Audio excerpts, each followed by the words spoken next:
Hola a todos y todas, mi nombre es Iris Luna Montaño, soy médica psiquiatra muy interesada en la divulgación de estos temas de salud mental y del comportamiento. Este espacio se llama Un Expreso con Iris. Les invito a todos y a todas a que se suscriban a mi canal, que activen la campanita para que reciban el material que voy colgando y sobre todo, lo más importante, participen con sus comentarios, con sus sugerencias, con todas estas aportaciones que son tan importantes y que de alguna manera las voy a recibir con todo mi cariño y todo mi respeto. En el día de hoy quiero tocar un tema muy pero muy importante, es la salud mental y la mujer.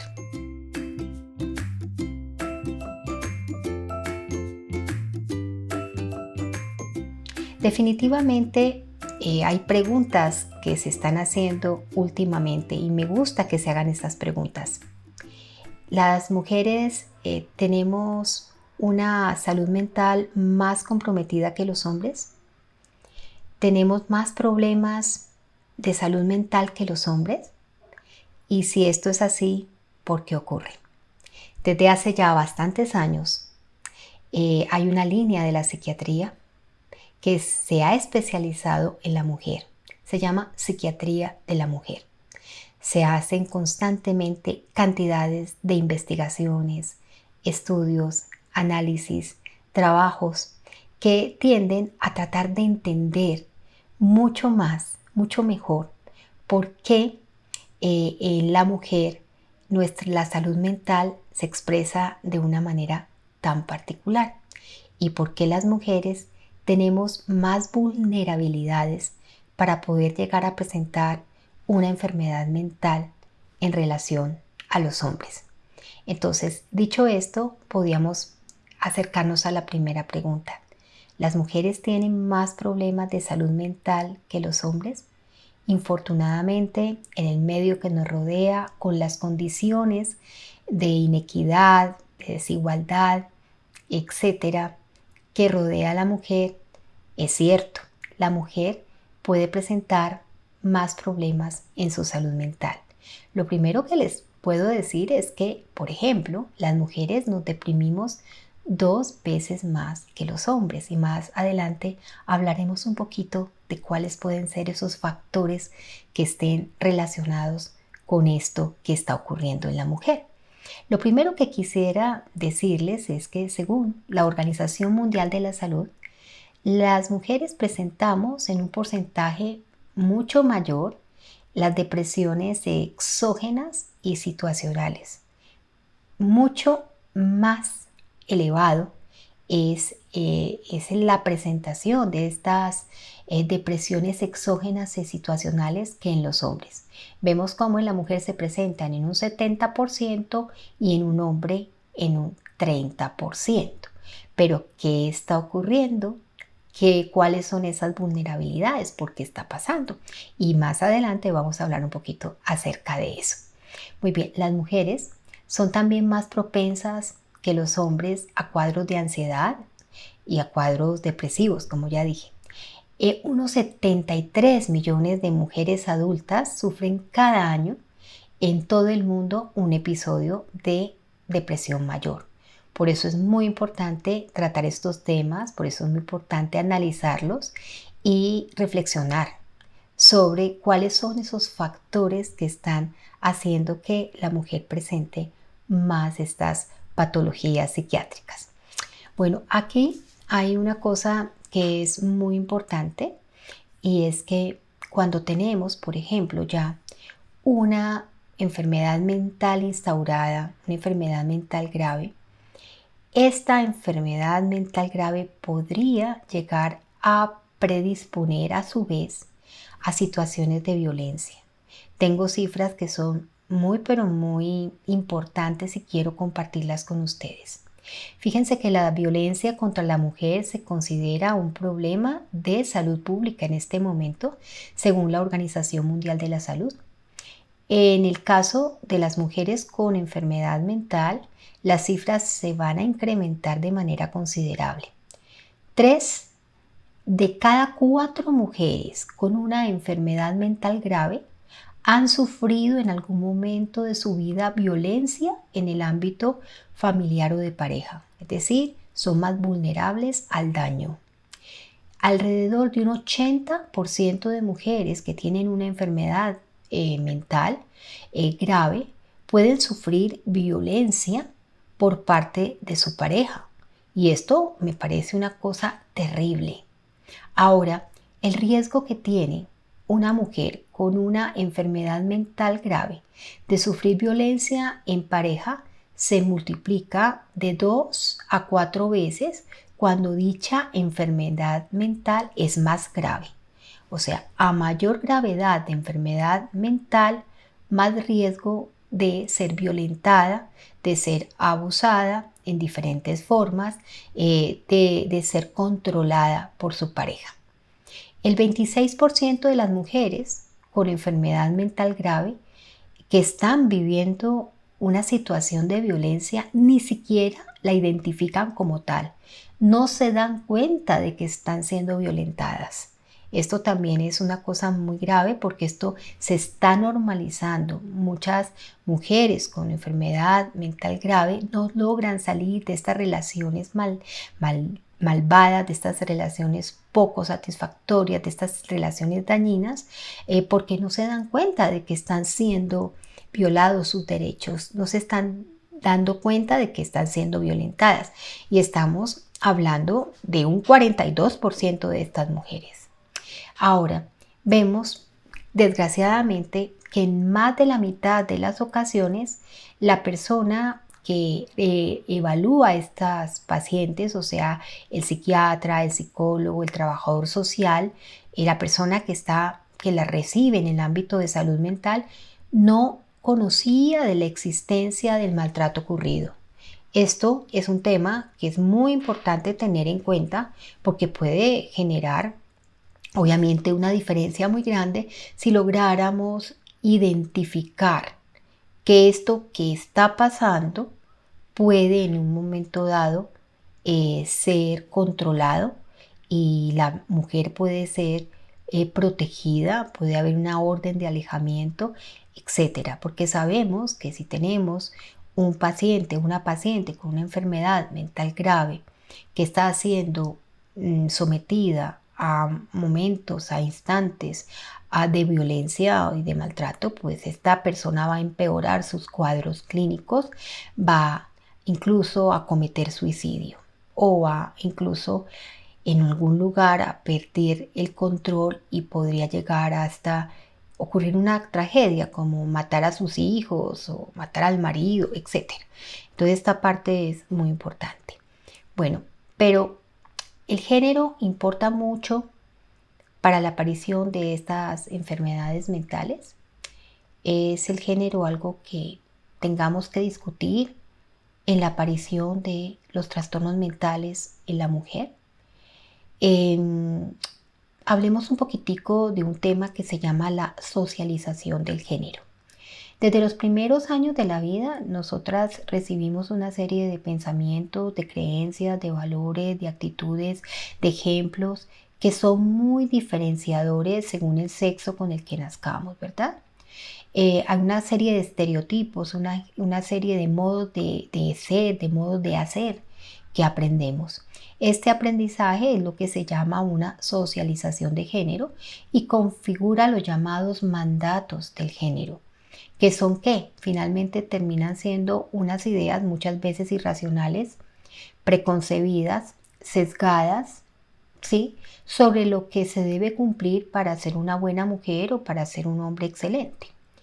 Todos estos mandatos y roles que se nos introducen a través de las cogniciones, de nuestros pensamientos, a través de nuestras emociones, a través de nuestras conductas, a través de las actitudes de género, son aprendidas, ¿verdad? Y esto hace que se vuelvan como una especie de guía o de referencia para la persona según el modelo que nos hayan impuesto, ¿no? Según la cultura donde hayamos nacido, etcétera. Y esto se va a convertir en lo que llamamos la propia identidad de género. La identidad de género podría estar relacionada con la depresión, la ansiedad otro tipo de trastornos en la mujer? Pues se han hecho algunos estudios y se ve que a lo largo de la vida y con los mandatos sociales y la identidad de género que han sido súper interiorizados en el sentido de lo que les acabo de decir, pues las mujeres suelen experimentar numerosas contradicciones frente a lo que les han enseñado, a lo que ven y lo que quisieran hacer.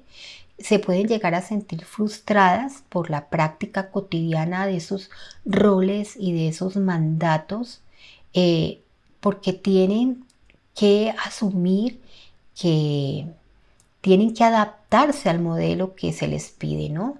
Y muchas de ellas quieren rebelarse, pero no pueden porque ya están metidas en determinadas situaciones o roles. Por ejemplo, lo que se les exigiría a estas mujeres muchas veces sería sacrificio, dependencia, pasividad, el cuidado de los otros, el olvidarse de sí mismas, el pensar en la maternidad como algo fundamental, etcétera, ¿no? El quehacer, el cuidado, la imagen corporal, de cómo nos tienen que ver, de cómo tenemos que presentarnos para ser bien evaluadas.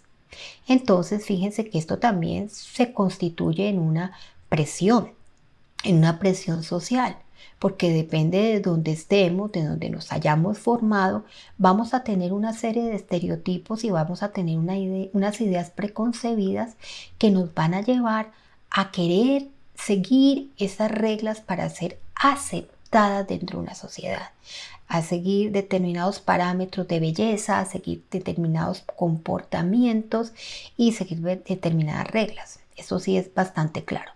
Ahora, ¿afecta esta construcción de género la salud mental de las mujeres? Pues algunos dicen que sí, ¿no? A veces centrarse en construir nuestra vida y ser algo perfecto para los otros, de ser cuidadoras, de ser conciliadoras, de ser amorosas, de tener un comportamiento tímido, etcétera, pues puede volverse un problema para muchas mujeres. Puede estar relacionado, por ejemplo, con la falta de desarrollo de la individualidad, la imposibilidad de construir una autonomía personal, la culpa como un mecanismo para cumplir con los mandatos que te da el género, la contradicción de los distintos modelos de mujer que son impuestos, por ejemplo, la educación diferencial de los afectos. Esto es muy importante porque ahí aparece la idea del amor romántico, la idea de las relaciones de pareja, del qué hacer, cómo debo ser, la interiorización de ese sistema de dominación masculina y sumisión femenina, y de aquí también puede desprenderse esa violencia de género que podría ser estructural, podría ser cultural, podría ser simbólica o podría ser directa. Entonces, fíjense cómo esta parte de cómo conceptualicemos el género, de cómo vivamos estos roles, podrían de alguna manera pues predisponer para cierta frustración y ciertas limitaciones en la mujer. Y esto es un tema maravilloso que hay que abordarlo por parte de sociología, de psicología, de psiquiatría, porque realmente sigue estando vigente. Muy bien. A ver, podemos decir que aproximadamente 1 de cada 5 mujeres tiene problemas de salud mental, y especialmente se han visto, los más frecuentes son problemas relacionados con la ansiedad y con la depresión. Y si bien pueden haber muchas razones que haga que se desarrollen estos problemas, hay algunos factores de riesgo que tenemos que tener en cuenta que afectan principalmente a la mujer. Ya hablamos del papel del género, ¿no? Ahora vemos cómo las mujeres en algunos aspectos solemos ser más propensas que los hombres para poder llegar a presentar un trastorno mental. Partamos de lo siguiente. Nosotros como seres humanos tenemos Cada persona, hombres y mujeres, tenemos una fisiología. La fisiología masculina es diferente en algunos sentidos, en muchos aspectos, a la fisiología femenina, sobre todo en lo que tiene que ver con nuestro aparato reproductor, con esta ciclicidad que tenemos las mujeres desde que llegamos a la pubertad hasta que llega la etapa de la menopausia, donde nos estamos preparando mes a mes para tener la posibilidad de concebir, de quedar embarazadas y traer descendencia. Esta parte es importante. Aquí empiezan a aparecer se observan grandes diferencias e incluso en el funcionamiento del cerebro femenino y el cerebro masculino hay muchas cosas muy interesantes. Vemos cómo en las mujeres hay un desarrollo interesante, muy importante de nuestro hemisferio derecho. Hay intuición, hay creatividad, hay unas redes de pensamientos que se intercomunican, somos multifuncionales, podemos estar enfocadas en varias cosas al mismo tiempo, somos intuitivas, etcétera. Esa parte es muy interesante. También tenemos la capacidad de consultar a tiempo, porque cuando tenemos alguna queja, algún problema físico, solemos buscar ayuda. Entonces, esa es una ventaja que tenemos las mujeres, ¿no? Que consultamos al médico con más frecuencia que los hombres. Otra característica, pues, que es inherente, que tiene que ver ya con nuestro sistema neurohormonal, básicamente es nuestro sistema hipotálamo, hipófisis, ovario. ¿Qué pasa aquí? Resulta que hay una conexión entre nuestro cerebro y nuestros ovarios, que de alguna manera están comandando y están regulando mes a mes la producción de dichas hormonas, esas hormonas femeninas, esas hormonas sexuales femeninas que van a marcar esos ciclos. Y ahí estarían incluidas básicamente el estrógeno, los progestágenos. También tendremos hormonas como la oxitocina, que cumple un papel muy importante pues para el estado de ánimo. Tenemos también algunas hormonas que se producen durante el embarazo. Tenemos también el cortisol que se produce en nuestra glándula suprarrenal y que es el que tiene que ver como con todos los efectos nocivos que podría dar, por ejemplo, el estrés a largo plazo, ¿sí? Que este cortisol, cuando está muy elevado, lo podemos ver, está presente cuando una mujer presenta, por ejemplo, un episodio depresivo. Vemos que el cortisol está elevado. Otra situación es que vemos cómo estas hormonas del estrés de todas maneras pueden llegar a influir sobre los neurotransmisores, sobre otras hormonas y pueden llegar incluso a predisponer cuadros depresivos y cuadros ansiosos, ¿verdad? Sabemos todos que el estrés de corta duración nos lleva a realizar cosas, nos lleva a salir adelante en algunos proyectos que pueden ser desafíos importantes, pero cuando el estrés se queda a habitar en nuestra vida, cuando desarrollamos un estrés crónico, donde tenemos un equilibrio alostático, donde tenemos el problema de que estamos continuamente estresados y un estrés viene al otro, pues se producen procesos inflamatorios dentro de nuestro cuerpo que también pueden predisponer a pues la aparición de enfermedades mentales como la depresión y la ansiedad. Y no es nada extraño ver a una mujer estresada. Las mujeres solemos estresarnos bastante porque hay muchas situaciones que tenemos que estar afrontando en el día a día y que muchas veces son desafíos bastante complejos. Muy bien. Cuando hablaba yo del papel que cumplen los estrógenos y los progestágenos, podemos mirar claramente que existen algunas enfermedades psiquiátricas que son exclusivas de la mujer. Observamos cómo tenemos la depresión posparto o la depresión perinatal, la que se da durante el embarazo.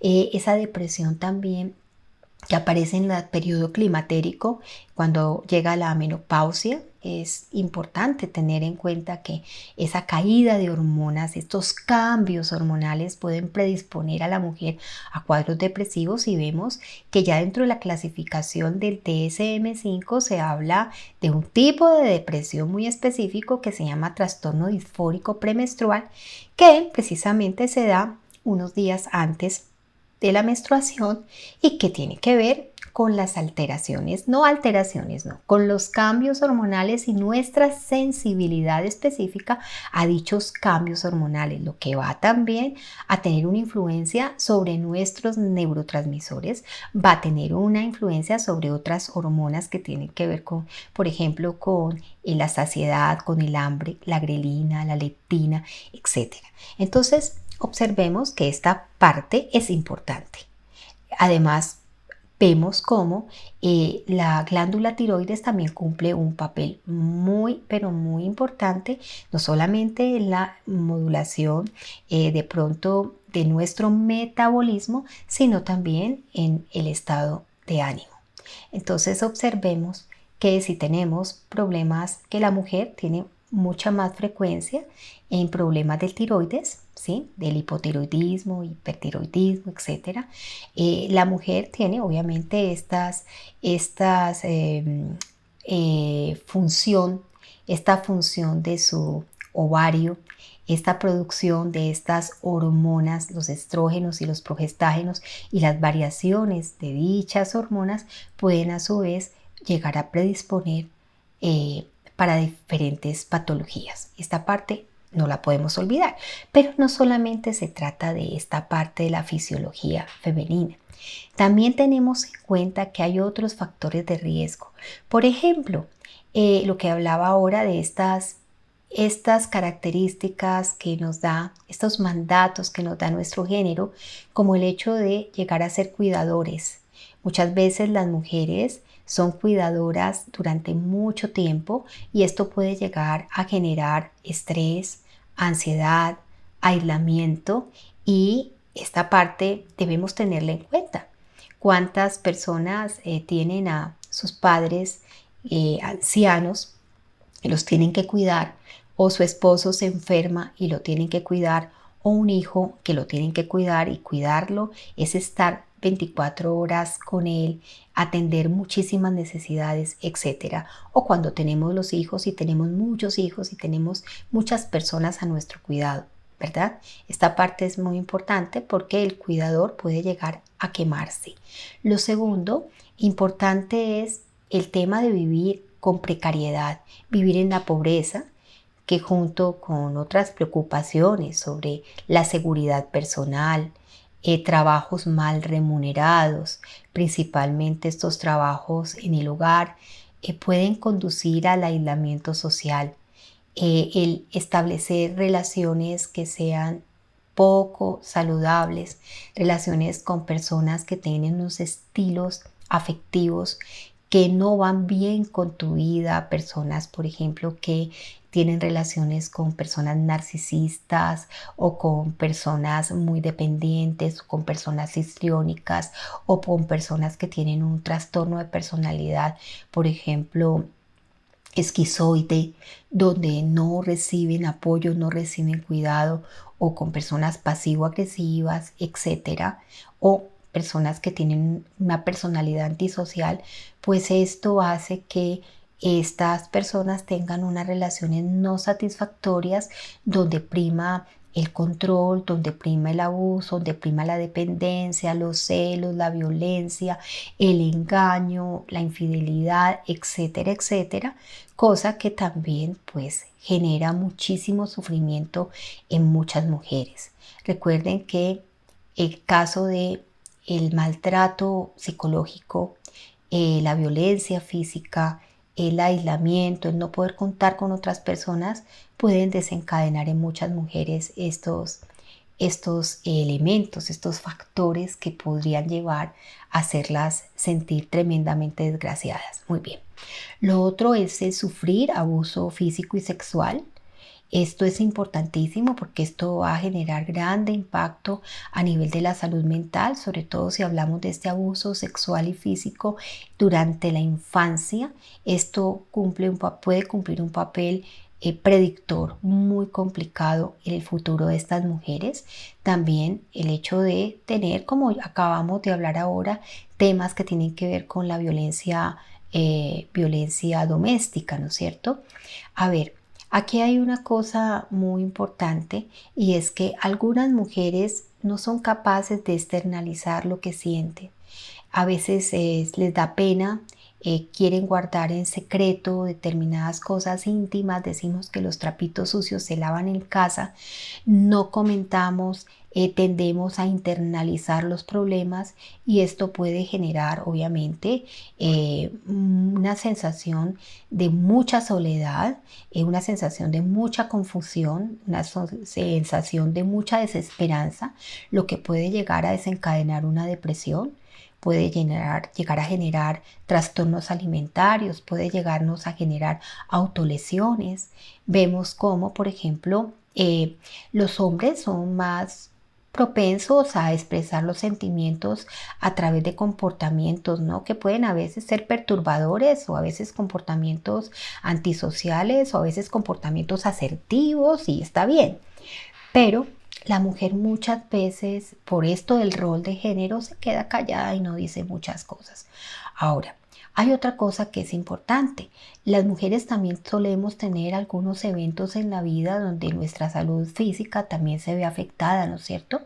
Estamos hablando de problemas como cáncer, el cáncer de mama, que puede de alguna manera llegar a desencadenar depresiones. Las mujeres sufrimos mucho los duelos cuando tenemos de pronto la pérdida de un hijo, que se va de la casa, etcétera.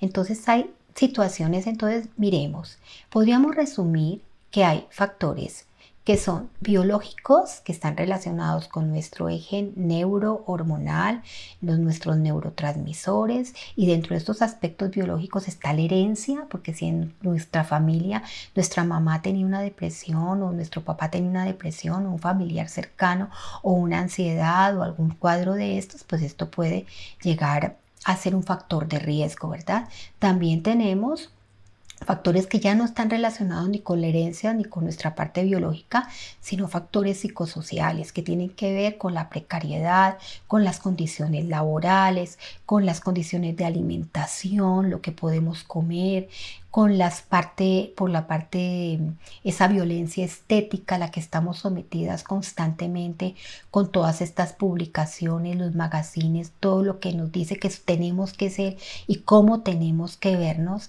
que nos pueden llevar a desarrollar de pronto estas comparaciones injustas que nos pueden llevar a desarrollar trastornos de la conducta alimentaria, en donde es mucho más frecuente en la mujer por esa necesidad de tener que ser y tener que estar en forma y perfectas para las demás personas.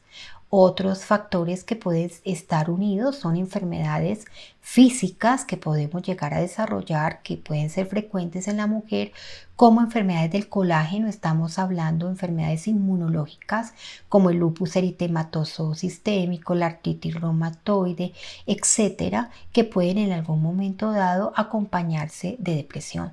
También algunos cuadros, por ejemplo, como el hipotiroidismo, el hipertiroidismo, enfermedades como la enfermedad de Cushing, algunas enfermedades como trastornos metabólicos que podemos tener, que son muy importantes y pueden también afectar nuestra salud mental, problemas que tienen que ver también con nuestro sistema cardiovascular, etcétera. Entonces, estamos mirando que son múltiples los factores que se asocian a esta aparición de la enfermedad mental en la mujer. Y sí, las mujeres somos más vulnerables a tener enfermedades mentales, pero también tenemos la capacidad de expresar más las emociones y de consultar a tiempo. Esta es una invitación a todas las mujeres para que analicen en qué situación están viviendo, para que sepan que siempre existe una ayuda profesional, alguien que les va a poder dar herramientas y elementos para manejar determinados aspectos de la vida que de alguna manera se pueden volver en alguna forma aspectos protectores, como una mejor comunicación, una mejor autoestima, un mejor manejo de las emociones, una mejor comprensión de lo que somos, para dónde vamos, de cuáles son nuestros gustos, una coherencia a pensar, actuar y sentir hacia el mismo lado con respecto a nuestras vidas, no dejarnos manipular ni por la sociedad, ni por la cultura, ni por unas relaciones que pueden ser bastante dañinas, y siempre seguir luchando. Como les digo, para mí es muy importante esto, por reivindicar nuestro papel como mujeres dentro de una sociedad, el papel de nuestra validez, que nos respeten nuestros derechos, que tengamos la posibilidad de movilizarnos sin temor a ser violadas, a ser matadas, a ser sometidas a una violencia machista. También pensar en las posibilidades laborales de podernos desarrollar cultural, laboralmente, intelectualmente, como lo deseamos. Entonces, esto es algo que es muy importante y son factores que también tienen mucho que ver con la conservación, con el empeoramiento de nuestra salud mental. Bueno, esto era lo que les traía para hoy. Espero, por favor, que me hagan sus comentarios, me cuenten lo que opinan respecto a este tema, y creo que para poder estar dentro de un bienestar y una buena calidad de vida, debemos tener un buen autoconocimiento, tenemos que tener un buen autocuidado y saber expresarnos y saber exactamente para dónde queremos ir.